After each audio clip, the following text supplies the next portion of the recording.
পশ্চিমবঙ্গের ৬টি উপনির্বাচনের যে ফলাফল হয়েছে আপনার সারাদিন ধরে বিভিন্ন আ কর্পোরেট মিডিয়া অর্থাৎ মেইন স্ট্রিম মিডিয়ার মুখে বিভিন্ন রকম বিশ্লেষণ শুনেছেন এবং কিছু বাংলার ইউটিউবার তাদের মুখেও আপনারা নানা রকম বিশ্লেষণ শুনেছেন।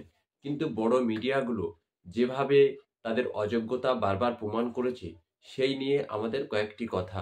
এবিপি আনন্দ যে কিনা এগিয়ে থাকে, এগিয়ে রাখে, প্রতিটি কথাই বলে। সেই এবিপি আনন্দের একটি পর্যালোচনা আপনাদের একটু ক্লিয়ার করে দেই।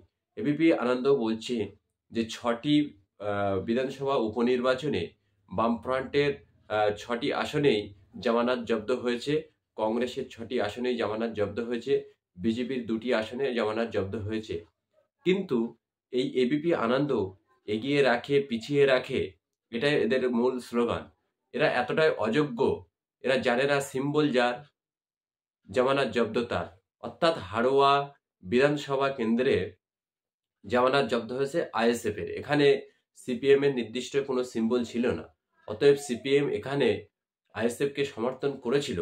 সেই জন্য হাড়োয়া বিধানসভায় সিপিএম এর জামানত জব্দ হয়নি, হয়েছে আইএসএফ এর জামানত জব্দ। অতএব ৬টি বিধানসভা উপনির্বাচনে ৫টিতে বামফ্রন্টের জামানত জব্দ হয়েছে, একটিতে আইএসএফ এর জামানত জব্দ হয়েছে, ৬টিতে কংগ্রেসের জামানত জব্দ হয়েছে এবং ২টিতে বিজেপির জামানত জব্দ হয়েছে।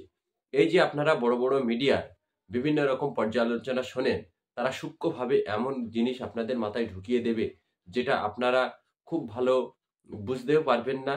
কিন্তু সেই না বোঝার সা সা সুযোগটা নিয়ে এই সমস্ত বড়, বড় মিডিয়া আপনাদের মাথায় ঢুকিয়ে দেবে, যে ভুল খবর আপনাদের মাথায় ঢুকিয়ে দিয়ে আপনাকে বিভ্রান্ত করবে। অতএব আপনারা রাজনীতি হার-জিত নিয়ে সারাদিন পর্যালোচনা শুনেছেন।